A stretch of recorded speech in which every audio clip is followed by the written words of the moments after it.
Hello students, आज के इस वीडियो में हम क्लास 12 फिजिक्स का जो 7 चैप्टर है उसी को ही हम कंटिन्यू कर रहे हैं। और इस वीडियो में जो हमारा टॉपिक है वो है चुंबकीय क्षेत्र में स्थित धारावाही चालक तार पर बल। यानी चुंबकीय क्षेत्र में क्या रखा हुआ है, एक धारावाही चालक तार रखा हुआ है जिसमें करंट फ्लो हो रहा है। धारावाही चालक तार का अर्थ है चालक जिसमें धारा प्रवाहित हो रही है, करेक्ट। तो इस पर कार्यरत बल का परिमाण और दिशा हमें ज्ञात करनी है। तो हमें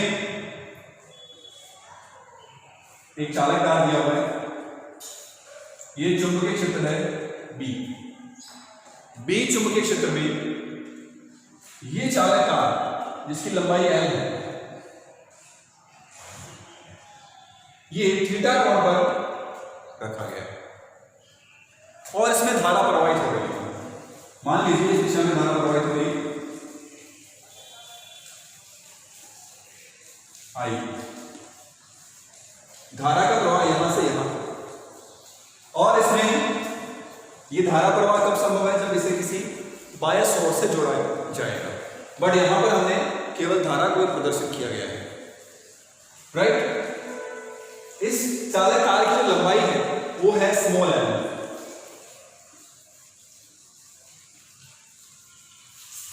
करेक्ट। और इसका जो अनुप्रस्थ काट है वो है a। यानी अगर तार को हम देखें, ये तार है, इसकी लंबाई है l और ये जो है क्षेत्रफल वो है a, करेक्ट। इसका अनुप्रस्थ काट का क्षेत्रफल है a और लंबाई है स्मॉल l। ये केस दिया गया है। अब हमें ज्ञात करना है कि इस चालक तार पर लगने वाले बल का मान क्या होगा, राइट।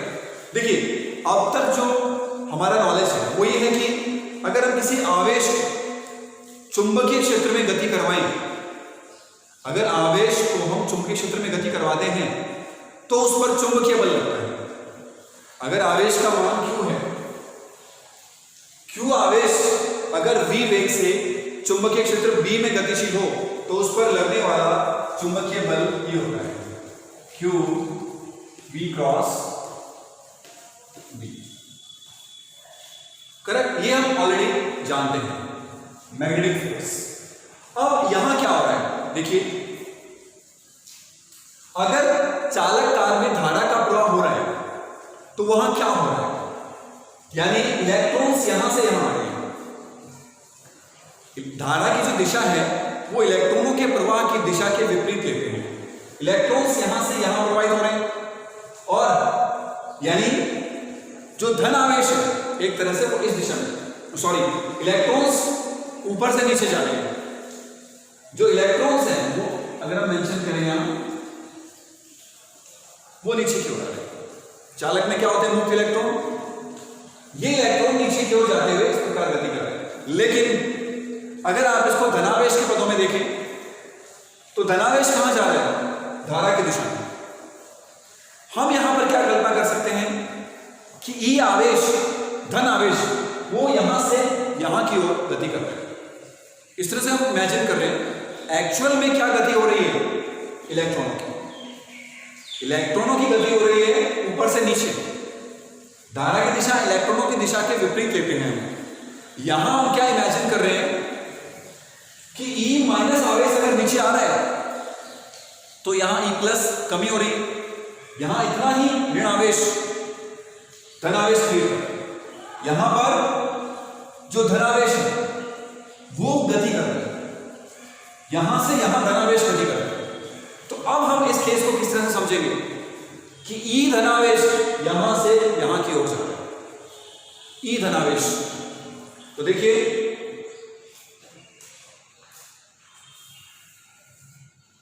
अगर हम एक इलेक्ट्रॉन की गति पर विचार करें तो यह स्थिति होगी कि ये ई आवेश इस दिशा में गतिशील है और ये एंगल है थीटा, ये v और ये I। E प्लस धन आवेश यहां से यहां की ओर जा रहा है। अब इस पर लगने वाला बल क्या होगा, देखिए, F equals to E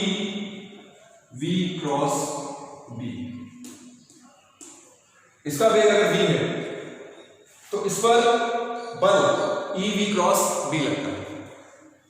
clear है यहां तक? अब यहां पर इसका जो वेग है वो अपवाह वेग के तुल्य है। हमने पढ़ा था जब किसी चालक को बाह्य सोर्स से हम जोड़ते हैं तो उसके अंदर इलेक्ट्रॉनों का जो औसत वेग है वो अपवाह वेग कहलाता है। बाह्य विद्युत सोर्स की अनुपस्थिति में अगर बाहर कोई सोर्स नहीं जोड़ा गया है तो इलेक्ट्रॉन्स यादृच्छिक गति करते हैं, लेकिन जैसे ही हम बैटरी से कनेक्ट करते हैं तो क्या होता है, इलेक्ट्रॉन्स एक निश्चित दिशा में गति करना प्रारंभ करते हैं धन टर्मिनल की ओर। तो इलेक्ट्रॉनों का जो औसत वेग है उसे हम अपवाह वेग कहते हैं। तो यहां इलेक्ट्रॉन गति कर रहे हैं अपवाह वेग से। इलेक्ट्रॉन अगर अपवाह वेग से नीचे की ओर आ रहे हैं तो यानी धनावेश अपवाह वेग से ऊपर की ओर जा रहा है इस दिशा में, तो इसका वेग होगा vd। तो यहां आप क्या लिख देंगे, vd लिखेंगे। vd क्या है, अपवाह वेग। vd इक्वल्स टू अपवाह वेग, ड्रिफ्ट वेलोसिटी। क्लियर? अब हम बात कर रहे हैं सभी इलेक्ट्रॉन की। चालक के अंदर असंख्य इलेक्ट्रॉन होते हैं, there are lot of electrons. तो वो इलेक्ट्रॉन्स यहां आ रहे हैं, उतना ही धनावेश ऊपर की ओर जा रहा है। ये हमने लिया है केवल एक ई के लिए, परंतु यहां पर अनेकों इलेक्ट्रॉन है, तो संपूर्ण तार के लिए हम यहां पर क्या लेंगे, क्यू लेंगे।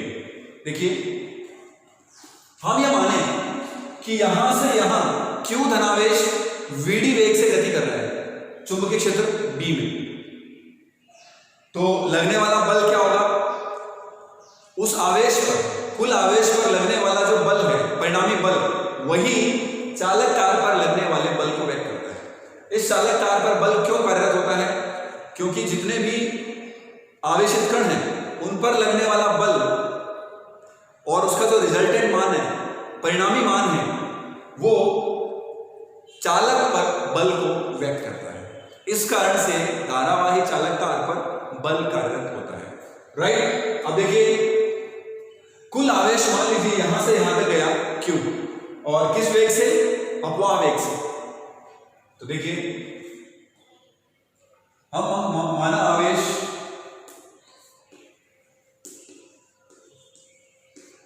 इक्वल्स टू है Q, अपवाह वेग लिया है vd, चुंबकीय क्षेत्र है B, तो बल होगा F Q vd cross B।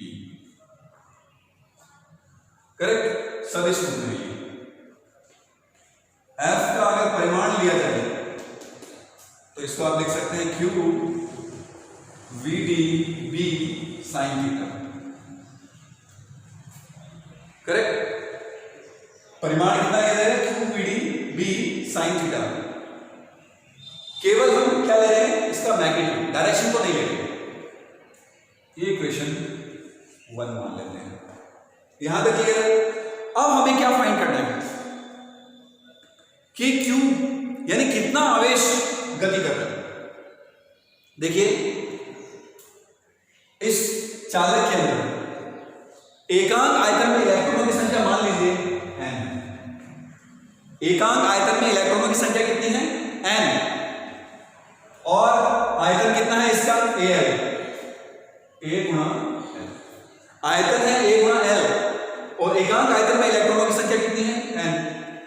तो इस चालक की लंबाई में जो हमें दिया गया है उसमें इलेक्ट्रॉनों की संख्या कितनी होगी। देखिए इलेक्ट्रॉनों की संख्या चालक में, इलेक्ट्रॉनों की संख्या equals to n a l। एकांक आयतन के लिए कितना है, n, al आयतन के लिए n al, आयतन से मल्टीप्लाई करते हैं। ये तो है इलेक्ट्रॉनों की संख्या। आवेश कितना है, एक इलेक्ट्रॉन पर आवेश है E, तो इतने इलेक्ट्रॉनों पर आवेश कितना होगा, इसे गुणा कर देंगे। ये तो है इलेक्ट्रॉनों की संख्या, इसको मल्टीप्लाई करेंगे हम इलेक्ट्रॉन के आवेश से। आवेश Q इक्वल्स टू NaL गुणा E। यहां हम नेगेटिव चार्ज नहीं ले रहे हैं, कारण हम अध्ययन कर रहे हैं कि धनावेश यहां जा रहे हैं। हम ये कल्पना कर रहे हैं कि पॉजिटिव चार्ज यहां से यहां जा रहा है, करेक्ट। तो NaL ये मान हो गया आवेश का। ये मान हम पुट करेंगे समीकरण 1 में। आवेश का जो मान है वो समीकरण 1 में पुट कर देते हैं। तो देखिए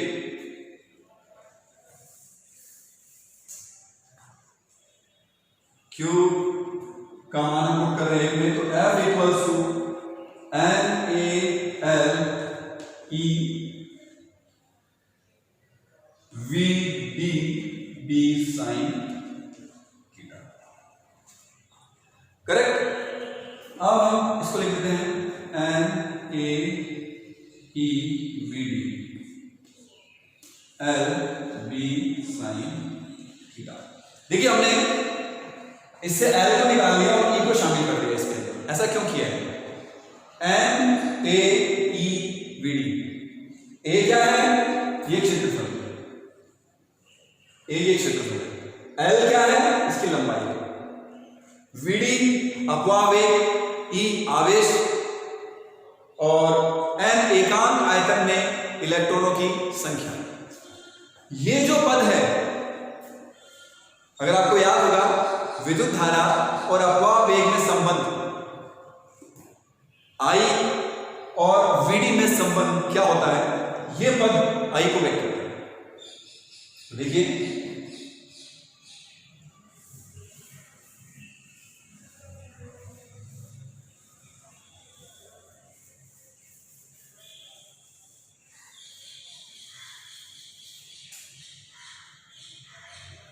F equals to ILB sin theta, जहां I क्या है?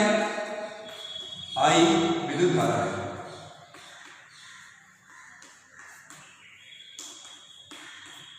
और इक्वल किसके? NaE।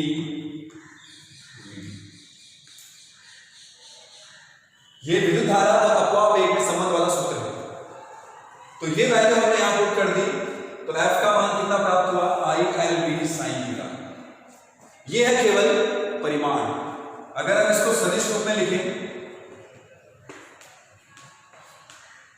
सदिश रूप में, तो ये हो गया F सदिश इक्वल्स टू I L सदिश क्रॉस B सदिश। यहां पर देखिए L जो है, I जो है वो अदिश राशि है। L और I को जब हम साथ में लिखते हैं तो L अल्पांश जो है, L जो है लंबाई है, इसकी दिशा धारा की दिशा में होती है। ये एक लेंथ एलिमेंट है, इसकी दिशा हम धारा की दिशा में लेते हैं। तो L सदिश यानी धारा की दिशा, तो ये L सदिश और B सदिश के मध्य एंगल को व्यक्त करता है, थीटा। तो ये इसका वेक्टर रिप्रेजेंटेशन है। तो ये बल इस पर कार्यरत होता है, और इसकी दिशा देख सकते हैं, L सदिश और B सदिश से बनने वाले तल के लंबवत होते हैं। ये दक्षिणावर्ती पेच नियम से ज्ञात की जा सकती है। A क्रॉस B से, A क्रॉस B L पर जाए, फिर B पर जाए, तो पेच जिस दिशा में आगे बढ़ेगा वो बल की दिशा को व्यक्त करता है, करेक्ट। अब इसके हम स्पेशल केसेस ले सकते हैं, विशेष परिस्थितियां। देखिए विशेष परिस्थितियां,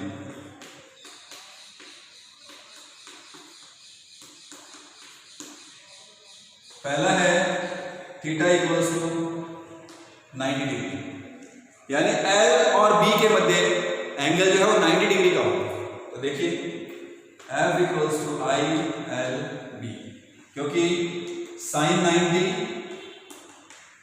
90 का मान होता है 1, तो F इक्वल्स टू ILB, यहां से वैल्यू 1, तो ILB का होता है। और ये मान जो है वो मैक्सिमम है।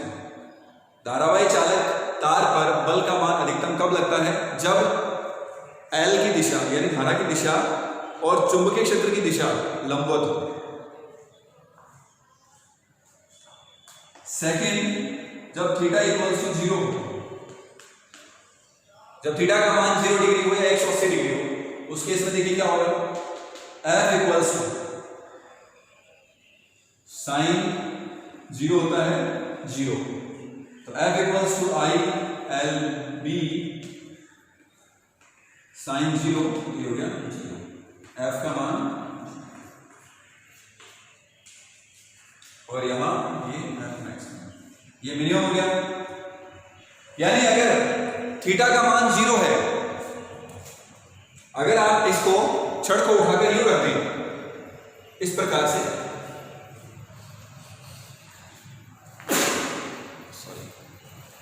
तो ये जो दिशा है और B की दिशा, उसके मध्य जो एंगल है वो 0 डिग्री हो जाएगा। इस प्रकार से इस पर कोई बल कार्य नहीं होता है। ये हमने पढ़ा था Q की जो दिशा है वो B की दिशा में है, Q की जो गति की दिशा है वो B की दिशा में हो जाती है, इसलिए इस पर परिणामी बल का मान 0 हो जाएगा। राइट, तो ये थी विशेष परिस्थितियां। और भी डिफरेंट एंगल हम लेकर फाइंड कर सकते हैं, 45 डिग्री, 30 डिग्री, तो वो अलग अलग न्यूमेरिकल प्रॉब्लम सॉल्व कर सकते हैं।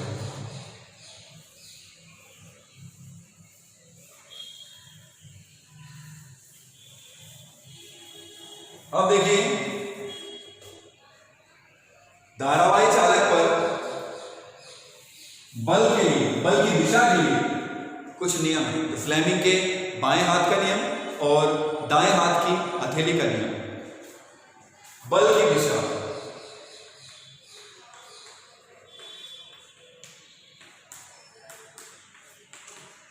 यानी धारावाही चालक तार पर चुंबकीय क्षेत्र में जो बल की दिशा है वो आप किन नियमों से प्राप्त कर सकते हैं।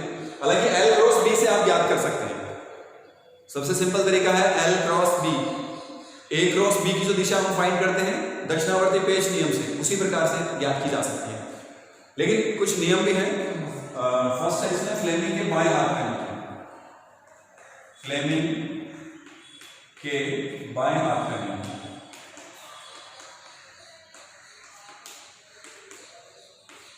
बाएं हाथ का नियम देखिए,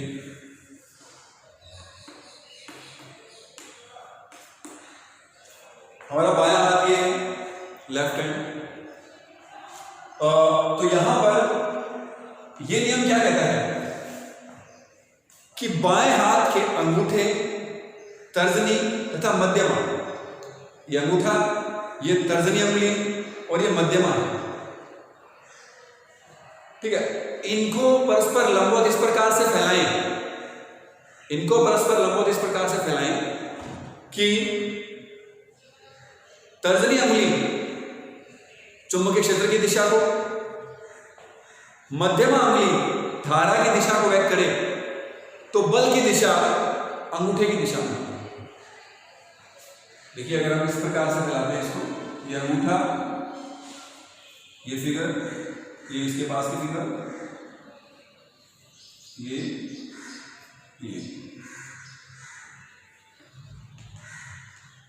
ये अंगूठा हो गया, ये तर्जनी उंगली और ये मध्यमा।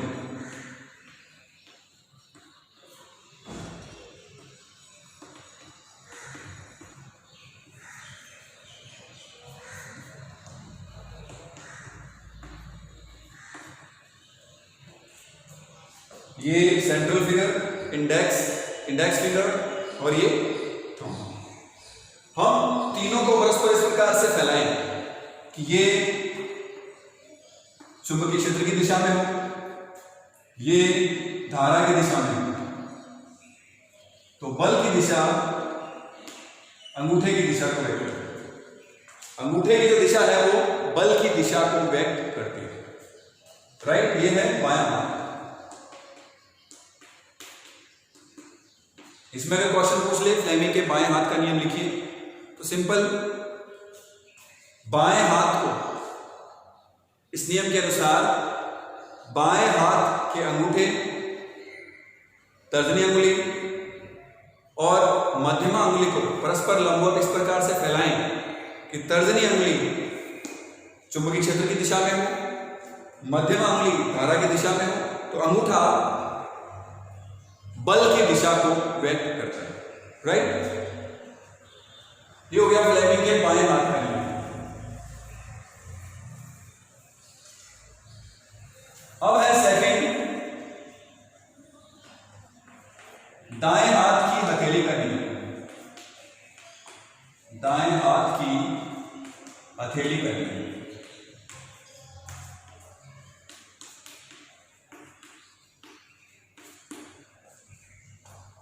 देखिए दाएं हाथ की हथेली का नियम क्या है। इस नियम के अनुसार अगर दाएं हाथ को इस प्रकार से फैलाएं, दाएं हाथ को इस प्रकार से फैलाएं कि अंगुलियां चुंबकीय क्षेत्र की दिशा में हो, अंगूठा धारा की दिशा में हो, तो हथेली के लंबवत जो दिशा है वो बल की दिशा होगी। हथेली के लंबवत दिशा देखिए इस प्रकार से,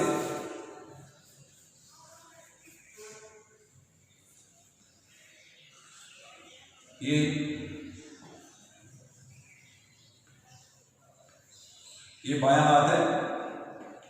एक्चुअली ड्राइंग प्रॉपर नहीं है, इसको आप बायां हाथ मान लें। और ये अंगुलियां बी की दिशा में, ये आई की दिशा। तो ये जो लंबवत दिशा है ये बल की दिशा में, ये बल की दिशा को व्यक्त करती है, करेक्ट। तो ये थे दो नियम। तो इस टॉपिक में, इस वीडियो में हमने ये टॉपिक कवर किया है, धारावाही चालक पर बल। न्यूमेरिकल्स इससे संबंधित काफी अच्छे से न्यूमेरिकल्स बन सकते हैं, स्क्वायर शेप में या सर्कल शेप में डिफरेंट टाइप की आपको आकृतियां दे देंगे और उस पर लगने वाले बल का मान, परिमाण पूछा जा सकता है। डिफरेंट एंगल दे देंगे। ओके, तो होपफुली ये शॉर्ट वीडियो क्लियर है आपको। इसमें हमने धारावाही चालक पर बल क्यों लगता है इस टॉपिक को भी समझा। ये जानना हमारे लिए बहुत जरूरी है। केवल ILD साइन थीटा याद करना इंपॉर्टेंट नहीं है कि ये बल लग क्यों रहा है, क्योंकि आवेशित कण पर बल लगता है। आवेशित कण पर बल लगने के कारण धारावाही चालक कार पर भी बल लगेगा, क्योंकि इसके अंदर प्रवाह किसका हो रहा है, आवेशों का। तो आवेशों का जो परिणामी बल है वही इस पर बल को व्यक्त करता है। Okay, thank you.